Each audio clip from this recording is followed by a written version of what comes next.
On this episode, we talk about interactive panels, learning environments, and AV fails. All that and more on EDTech.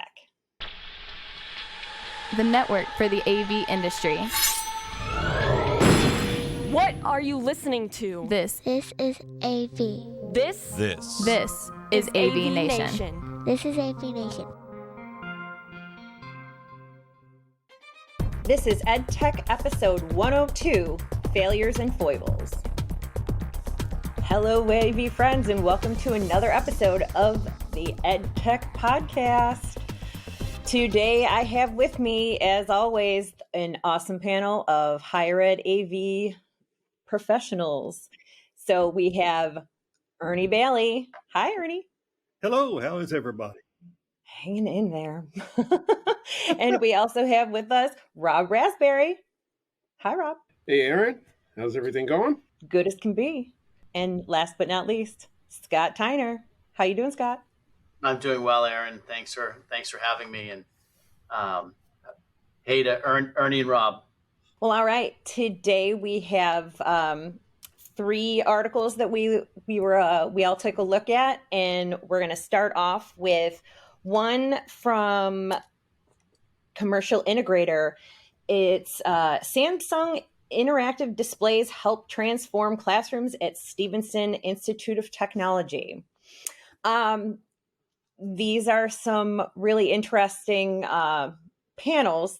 Have you guys had any experience with using them or demoing them or in rooms on your campuses? So I guess I'll jump in on the positive side of this, so to speak. So when the pandemic hit, we went straight from face-to-face to online, just like everybody else, in a matter of days and scrambling around. And then we had to think about the return to campus format. And basically what we came up with is we needed something that was versatile, had a lot of features, but also enabled, remote learning and hybrid learning. And what we came up with essentially was what we call our HiFlex carts, which is a 63 or 80-inch display. We decided to go interactive to sort of give it the virtual whiteboard, that kind of thing on there. And then they had a video soundbar with it on a cart that allowed it to be wheeled between rooms. And so we went with the interactive displays as well, because we were able, when we opened up Zoom, we could, from the display, do control functions, and the faculty just gravitated it. They loved it. And then sort of down the road, we were thinking, okay, well, we can hopefully get our faculty to start using these as whiteboards, electronic whiteboards, and sort of, hopefully move some of them away from the whiteboards that are typically in the classrooms. And of course, we know how that turned out. But one of the good things about it is that we are getting more and more inquiries about how these displays work, how these smart interactive displays work. I would say the usage isn't quite where we want it to be yet, but we find that a lot of the younger professors, younger instructors who are sort of tech savvy are really taking to it, and it's taking some more time. So we're not quite there, but we have between the NECs and the Samsung Flips, we've been getting a pretty good response to it. Rob, I've got a question for you on that. You say you've put the interactive boards on a mobile stand. How does that work? Because when we've tried doing that in the past, the stability is not there for the display. Interesting. So we use the, I think it's a Peerless, and it's an adjustable stand.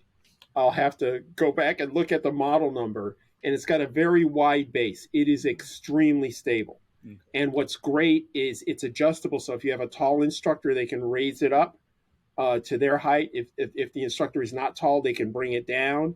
It works really, really well. It's been very stable. I know way back, like years ago, they had these things, and you would put a large display on it, and it was just sort of shaky. But these Peerless mounts, which we got through Legrand, they have been fantastic. So I'll see if I can, find the model number and send it to you, because they've been great. You can wheel them into small spaces between classrooms. They've been fantastic. Okay, yeah, I've got several, mobile displays very much like what you talked about with the video sound bar on them, so they're quick and easy to use for Zoom or any other conferencing tool. But we have not used any interactive ones for that reason, because when you start writing on it, it moves. So I actually am curious as well, Rob. Do you use these mostly in small kind of seminar classrooms? Yeah, so small to medium. One thing that you can do in a larger, a medium-sized classroom is we can take these displays and put them into the input switcher on the podium, and then we can put them out to the other displays in the classroom so that all the students can see. But mainly, it is for small. It could be anywhere from 25 to 50 students in the classroom. And again, we bought about 20 or 30 of these with video audio bars. And essentially what it became was a mobile station that technically an instructor could just put their PowerPoint up, display it up. If they needed to go into Zoom, we had them integrated into Zoom rooms. They would switch modes, connect, and teach their classes, or have a guest speaker and teach remotely. So they've really, at least for what we were trying to do and accomplish, they've worked very well. Yeah, we put together about 15 carts with the flip panels on them, also with a Zoom cart situation. And they did, during the pandemic, they did get decent usage, and we were like, yes, we did it. Now we're gonna, we got this interactive thing going. But then we found, once everyone was back in the classroom, they really didn't use the interactive part of it nearly as much as we had hoped. And so I don't know if maybe that's part of just a pedagogy type thing, that maybe as it becomes more integrated into teaching styles, that it might get a little more use. The one thing that I was thinking about, though, is I wonder if, as opposed to having the large panel at the front of the room that someone would write on as if it was a whiteboard, if the smaller, almost tablet size interactive board would, that would be maybe in podium mounted at the front of the room, so that instructors would be still facing their students while using the board. I wonder if those would be a little more likely to be used. We do those, Aaron, in a lot of our classrooms. We just purchased the Dell interactive monitor with our computers. Turns out it's like $3 or $4 more than the same size standard display. That really surprised me. So, if you're buying a monitor anyway, it's not that much more to make it an interactive one or a write-on. And I got a lot of faculty who really like that. Then they'll move into a room that doesn't have one and be surprised. So interesting. I like hearing that. Then I get funding to get that room upgraded. So way to turn that into a positive for your team. Yeah. All right. So we will move on to an article from ravepubs.com. It is another fantastic article written by Scott Tiner, learning spaces. Do you want to intro this one, Scott? Well, you all are the ones who inspire these pieces here, and it's funny that it comes right after the interactive panel, because one of the things I sometimes think about is that there are, even if you include faculty, I think they're the people that hold our roles know more about the classrooms, know more about how they're actually used. We see them in use, or we respond to problems, so we know classrooms really well. One of the things I think, at least in my experience, is that the overall environment is what's even more important than the technology that's put in it. So the interactive flat panels, we've tried many different versions of interactive flat panels, and they've been used or taken off on our campus. I think about some of my own experiences in the classroom, and for me, very little of it was about using technology. And a lot of it was about moving around, talking with different people. And I think there are some departments and some disciplines that might really lend towards putting shared stuff up, like in an active learning classroom. But again, a lot of the active learning classrooms we have on campus just don't get used as real interactive learning classrooms. So for me, it's really about what is the furniture like? What is the ability to get up and move around like? One of the things that matters a lot for classrooms that I see is space, just ability to feel like you're not cramped into one small space. And so furniture and really thinking holistically about a classroom and what works and what doesn't work. And even though we're all in the AV world, not always focusing just on technology. I wish that the teams from like facilities and real estate, and when they're doing these projects on classrooms, that they would consult like our department. Usually the AV department is brought in at the very end and they're like, oh yeah, that stuff. But you're right. Like the actual environment itself just really can change how a class is taught and how the students can absorb the information. Well, and we can put the technology in to complement the way the furniture is arranged and designed. Do we need distributed sound, and do we need to put a speaker over each table? Especially for an active learning center. And what Scott was talking about, when we designed our first active learning space, I was on a committee of 10 of us, and we had about 25 chairs brought in. And we played musical chairs. We all moved around, sat down, tried to, see how long we could sit in a chair and be comfortable to decide what would be best for that space. And we played with different table sizes. But that, while I've been involved in furniture for the classrooms in the past, never to that extent. And we really got serious about it.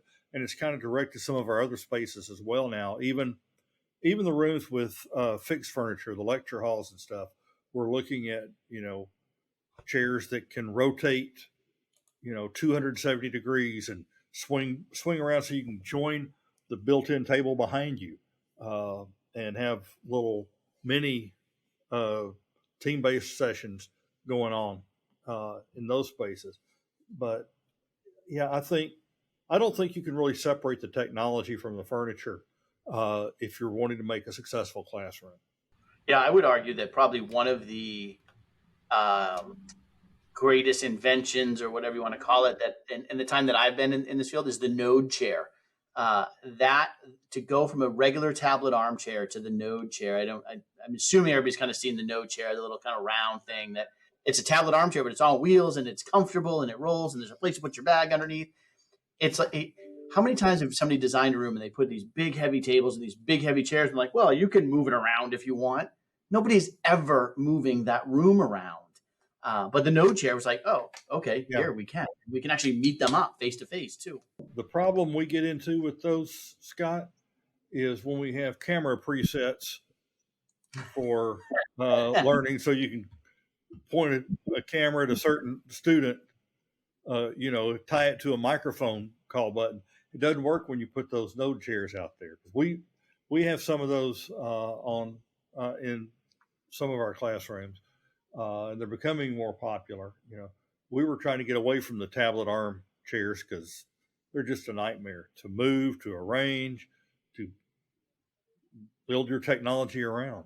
It's interesting because recently we've been looking at trying to find that perfect balance, because you have the classrooms that look great and the tech stinks, or the tech is amazing and the room is just depressing as all get out and it's uncomfortable. The students are, struggling with that.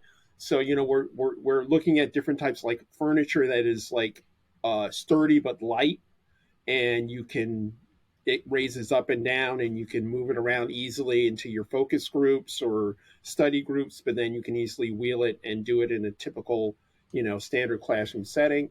Going just quickly back to the interactive displays, that's really an added feature at this point. The main thing is that the instructors be able to teach. If they use the interactive whiteboard, that's great. If they don't, the display can work normally as it does on its own. But, Scott, that article is so great because it's an environment. It's encompassing, like you said, the technology, the furniture, the ambience, the lights. If the lights stink in a room, if you can't see, the board or it's in your eyes, that's not good for learning. So you're absolutely right. Another wonderful article. Yeah, Rob, like you brought up something that I had just written down too. Lighting. Lighting is one of those things that I feel like is an afterthought. If a room has any sort of like distinct control or zoning at all, it's usually done terribly, and with potentially no real thought as to how the zones are laid out. And then it's just terrible lighting to begin with. Just the color temperature tends to be more sterile, almost like not a warming environment. It's just, you walk into a room and it's like, I'm in a cement box. This is lovely. And it's not conducive to learning. And then, the facilities people will buy whatever lamps they can get on sale. And you have 4 different color temps in your room. Oh gosh. And they say light is light, Yeah, or how about the HVACs that make noise? Yes. And you get complaints nonstop from the faculty of, how come those speakers are making noise? It's like, it's not the speaker that's making noise. Right. It's an environment, and it's amazing how all these things tie in. And on occasion we get lucky. We have something that goes just right with an entire building, and we're involved from start to finish. But there's economics at play, and when you build a building, you got to put as many classrooms and as many offices in there as you can. And so it doesn't always work out the way we want. But it's crazy, all the little things that can take place. And then there's always the conversations of aesthetics. Like, does it look good? I'm like, well, but there should be a balance. Like, it should look good, but it also should be comfortable and usable. And, everybody it should work as opposed to just, it looks nice. Yeah, it's amazing. And I know, again, my experiences are different. They might be graduate school or whatever, but a room that's designed in a way that if you have to get up and go to the bathroom, or even with COVID and everybody sneezes in a room and everybody looks at you, you have to get out and go cough. Like, you don't have to interrupt the entire room to scoot out of your way as you try to get through tables and chairs and hit them in the head with a backpack, and there's room to get up and leave and then come back. Absolutely. I think there was recently a master plan for classrooms. They did an assessment of rooms, and I've yet to be privy to that information. But I can't wait to see what what they come up with. But I think that a lot of the information that could potentially come out of that is that the sizes of the rooms, because there are so many of these small rooms, and then there's so many of these really large lecture halls, and it's like so many of the classes actually kind of need to be in the middle, but they're always like trying to cram as many chairs in because they want to have people, be able to support lots of students in a classroom. But if there's not enough space, then it'll be interesting to see what sorts of ideas might come out of that and how they could solve some of these issues. Yeah, that would be interesting. I think actually one of the proposals potentially might be to join 2 rooms together. If they're 2 small rooms, they happen to be next to each other, just knock down the wall in the middle and make it one larger space, which is an excellent idea. except for the fact that there's already so many classes that they're trying to schedule into these spaces that then that's one less room that they can schedule. So it's kind of like trying to keep that balance. Well, that's better than the we're going to put a partition between these rooms, and just from class to class they can slide a partition and move chairs around, and it's like whenever somebody talks about partitions, I'm like, no, either the discussion's ending or I'm leaving the room. One of those two things is going to happen. Right. Yeah, that's definitely something that sounds great in theory until it's in use, and then someone's like, yeah, that partition is either going to always be open or always be closed, because nobody's gonna really want to shuffle it back and forth. Exactly. I've got a room or two rooms actually that are actually large lecture halls. They're old 1970 style amphitheaters. They're real steep, and they're both dividable. So, and one of the motors has finally died and it's irreplaceable. They'll have to tear off the whole system. The wall, the partition is 3 stories tall. So it goes right down the middle? It goes right down the middle. Wow. It's motorized. It's motorized. It takes somebody with a hand on a key holding it for 95 seconds to do it. Wow. I've never seen it. That seems amazing to me. It's a big wooden wall. It's actually got insulation inside it for sound absorbing. But like I said, one of them has died, and now the room is no longer dividable. Now, is it closed open, or is it like stuck open or stuck? It's in the open position, and the other one is questionable. So we may leave it in the open or maybe in the closed position once it finally fails. But, that room is no longer schedulable the way it was. But yeah, we do not like partitions. They're nothing but trouble. You have me fascinated, Ernie. I want to see a video of this room. Seriously. Again, field trip. Totally. Yeah. We need to do a field trip. I think we ought to hit each of our sites. That sounds like a good idea. I agree. Yep. We'll hit Scott at the end of the spring semester, right? Or the beginning of the fall semester. You might, fall would be very nice, or early midsummer would be a little. You don't want to be up here in January. I can guarantee you. No. Although Rob's not that far, he understands. Go for the good weather. Right. We already just kind of hit upon an AV fail, but the last article that we took a look at, which wasn't really much of an article, but it was basically commercial integrators did a call for AV fails, and to send in them some photos or stories of various fails of this year. What is your favorite or worst AV fail that you've encountered? I can't match the ones that are in that article. They're pretty darn good. I mean, it's like some of the worst things I run into is, you walk in, your podium's not powered up. What's going on? The instructor says, I didn't do anything. I didn't touch anything. Nothing's going on. Nothing's working. And you're trying to look at wires and everything. And then you realize they shut the power off on the AC strip at the back of the podium. Somehow they got to that. Yeah. But the ones in this article, I don't know if there's any way to put a link up for it.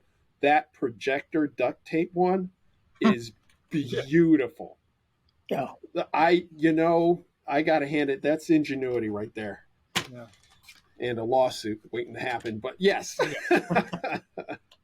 One that we had here, it doesn't really fit into these types of installs, but in the early days of whiteboards, we had a new research and education building go up, and they put a projection screen right in front of a whiteboard, saying the instructors can raise and lower the screen when they want to write on the whiteboard. Well, within the first 45 minutes, someone had a white screen and forgot that it wasn't a whiteboard, and used a green marker to write their notes. It's crazy what people do. Ours wouldn't fit in one of those pictures either, but we trying to make this is actually a long story. I'm going to make very short if I can. Is we have a field house that we would do dinners in or presentations. Like we would always be hiring companies to come in and do stuff. So we put a projector in it, and the projector we had to be put on an elevator lift to come up and down out of the ceiling. And so we actually had to hire a company to weld it up there and to create a little structure to put it on. So they showed up to do it, and they've got a big man lift to bring them up there. So there's two guys, and the whole apparatus is on it, and the man lift won't move. It's too heavy. So one of the guys gets off. The other guy starts lifting, going up on it. This other dude starts climbing up the side of the man lift as it's going up in order to get back into the basket. And at that point, I was like, no, I'm actually leaving. I'm not having any part of watching this because we'll all be fined and cited. Then 5 years. So we spent, as you can tell, that was probably a $10,000 installation right there just for the projector. About 5 years later, we go into the field house to set up for an event that's coming on. And we had done such a good job of putting this in the ceiling and hiding it that the baseball team had come in and put up batting cages. And the projector couldn't come down anymore. So after all of this, we now have like a $10,000 projector up in the ceiling that won't come down. And the question is, which is cheaper now, to take all the batting cage stuff back down, to do something different? It's fun. Oh my goodness. Yeah, that is a classic example of nobody talking to anybody else before going ahead and doing something like that. Oh, geez. Yeah, I don't have, at least not this year. We haven't done a whole lot of installs this year. So, but we did have one of those, nothing's working in this room situations. And somehow the floor box that the podium was plugged into lost power. And so we were just like, what's going on? And ended up plugging it into a power strip and plugging it in elsewhere in the classroom. Totally working great for now, put in a ticket with facilities. And then like the next day get a call from the room and they're like, nothing's working. And we're like, what is going on? Somebody had gone and replugged it back into the floor box and took away the fix, and without it actually being fixed. So like, oh, that's a definite fail. Yeah, that's a you got to think about what you're doing a little more, huh? Yeah, I mean, it's always the people that they think they're being helpful, like by turning off the power in the podium and stuff like that. And yeah, paste put right next to that switch is still apparently way too tempting for those who are, I guess, power conscious. They want to. We had a rack in one of our spaces once, and for some reason it was after hours we would use a lot, and students would use a lot, and no matter what we did to this rack, people would find ways to turn stuff off to take. So we had a person that worked, and might have been not always the say things the best way. So he wrote a note, and went right down the rack. It was like, unless you have 25 years of AV experience, do not, big use letters, do not touch. And actually, it was effective. People stopped touching it. Maybe that was my no was a little too brief. So maybe next time I'll have to make a bit bigger of a statement. It's like a low tech solution to a high tech problem. Sometimes the simplest thing works the best. We had a situation in the early days of networking. We had an instructor who needed to show some animation he had on his computer in his office, which was several buildings over. And this was back in the early days of Jazz and zip drives. And we could not fit his information on a Jazz drive. All we could do was we did have new networking run from our education building all the way back over to his building and his office in the research building. We did a test of it the night before. We knew how long it took to download and get everything connected. Came in the next morning. He had an 8 o'clock lecture. We had left everything connected. Could not log into his machine. Spent 15 minutes. He finally just said, I can give this lecture with no images. He sat down on the floor of the stage and gave a 90-minute lecture to his students. It was beautiful. Did a great job of it. When he got through, he said, let's try this again so in case I want to do it again. And it worked perfectly. Well, we spent a half day trying to figure out what was wrong. The next morning, we figured it out in that this was before network closets. And there was a network hub, before switches, we had a hub, and it was set up at a business administrator's office. And she came in at 9:00 in the morning, but when she left at night, she turned off her power strip. So there was no network connection anywhere into her building. That's a whole lot of power to give someone. She thought she was being very efficient and doing what she was supposed to be doing. Like I said, she turned off her power strip, so she wasn't drawing power. Well, nobody was getting network. But back in those days, no one knew they weren't getting network, Well, this has been very fun. Yeah. Right? What a fun, light way to end our discussion for the day. So thank you so much, guys, for joining us again for another installment of EdTech. And Ernie, how can people get in touch with you? You can usually find me on LinkedIn. That's the best way. And Rob, how about you? What Ernie said, LinkedIn. And Scott? LinkedIn or Twitter. All right. And as for me, you can find me on LinkedIn also, and on Twitter at smearin_off_ice. And again, thank you so much. This has been fun. Until next month.